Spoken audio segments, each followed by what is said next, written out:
नमस्कार दोस्तों, स्वागत है आपका चिकित्सा परामर्श न्यूज़ में। दोस्तों, चिकित्सा परामर्श का उद्देश्य है कि आपको बीमारी के शुरुआती लक्षण, जांच एवं सरकारी केंद्र पर दी जाने वाली सभी सुविधाओं की जानकारी दी जा सके। दोस्तों, चिकित्सा परामर्श के द्वारा आगे बहुत सी बड़ी बीमारियों से संबंधित जानकारी भी उपलब्ध कराया जाएगा। दोस्तों, बीमारी बड़ी और जटिल हो सकती है, लेकिन हर बीमारी से लड़ने और उसमें जीत हासिल करने के लिए उचित समय में जांच, इलाज और जागरूकता होना बहुत ज़रूरी है। दोस्तों, कुछ समय पूर्व मानसिक रोग से संबंधित विशेषज्ञ के माध्यम से वीडियो जारी किया गया था, जिसको देखने के बाद बहुत से लोगों ने मानसिक रोग में आत्महत्या के बढ़ते प्रवृत्ति पर जानकारी मांगे हैं। आपके सारे सवालों को लेकर आज हमारे साथ हमारे पैनल में मौजूद हैं मनोचिकित्सक डॉक्टर नितेश कुमार सिंह जी।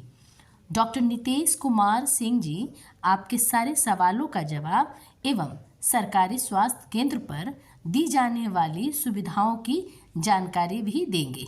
दोस्तों, मानसिक रोग से संबंधित और कोई कुछ सवाल जानना चाहते हैं तो कमेंट्स बॉक्स में लिखकर भेजें।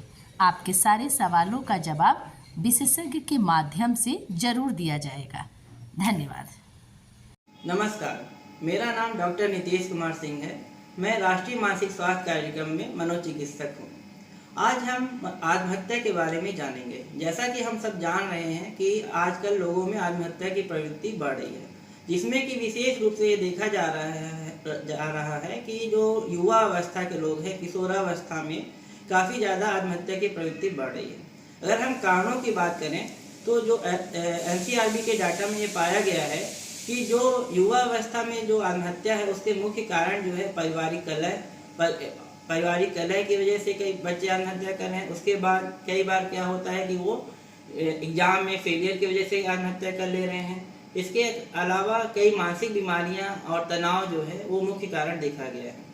आत्महत्या जो है वो आजकल की जीवन शैली जो है उसके लिए मुख्य रूप से जिम्मेदार है, क्योंकि आजकल जो हमारा परिवार है वो एकल परिवार ज़्यादा हो रहा है, जहाँ पर हमारे परिवार में बुजुर्ग जो हैं वो नहीं है।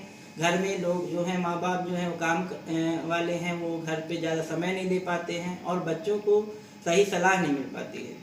इसके अलावा बच्चों में कई प्रकार की जैसे मोबाइल एडिक्शन है, इंटरनेट गेमिंग है, ये सब भी काफ़ी ज़्यादा बढ़ता जा रहा है, जिसके वजह से लोगों से मिलने जुलने का उनके पास में समय नहीं है, दोस्तों के पास साथ खेलने का समय नहीं है, जिसके वजह से उनका तनाव जो है वो काफ़ी ज़्यादा बढ़ जाता है और उस तनाव के कारण से कई बार बच्चे जो है आत्महत्या का जो है गलत प्रयास कर लेते हैं। अगर हम आत्महत्या के करने वाले के व्यक्ति के बारे में जानना चाहते हैं तो हमको पता होना चाहिए कि वो क्या संकेत देते हैं, है ना।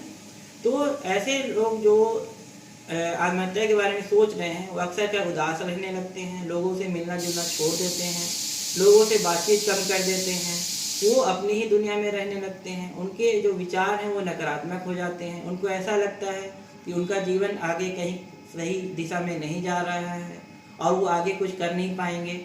उनको ऐसा लगता है कि वो किसी पर बोझ बन गए हैं, वो किसी काम को करने लायक नहीं बचे हैं और कोई उनकी मदद नहीं कर पाएगा। इस वजह से वो जो है ऐसा कदम उठाने की तरफ प्रेरित हो जाते हैं। तो हमको सावधान रहना है। अगर हमको कोई व्यक्ति अचानक से बातचीत करना बंद कर दे रहा है, अकेले रह रहा है, लोगों से बातचीत नहीं कर रहा है, या फिर मरने जीने की बातें कर रहा है, या फिर अचानक से बहुत ज़्यादा धार्मिक हो गया है, तो हमको सचेत हो जाना चाहिए। ऐसा व्यक्ति जो है अवसाद से प्रेरित हो सकता है और वो आगे चल के आत्महत्या करने की कोशिश कर सकता है। अब हमको जो अगर ऐसा कोई व्यक्ति है तो उसका हम कैसे मदद कर सकते हैं, उसको क्या इलाज दिया जा सकता है। तो हमको समझना चाहिए कि जो ऐसे व्यक्ति हैं, ज़्यादातर में जो कारण होता है वो तनाव होता है, या फिर अवसाद होता है, या कोई और समस्याएं होती हैं, जो पारिवारिक समस्याएं होती हैं। तो जब ऐसा व्यक्ति हमारे पास में आता है तो हम सबसे पहले ये जानने का प्रयास करते हैं कि उनके जीवन में सब चीज़ें सही चल रही हैं अथवा किसी प्रकार का तनाव है।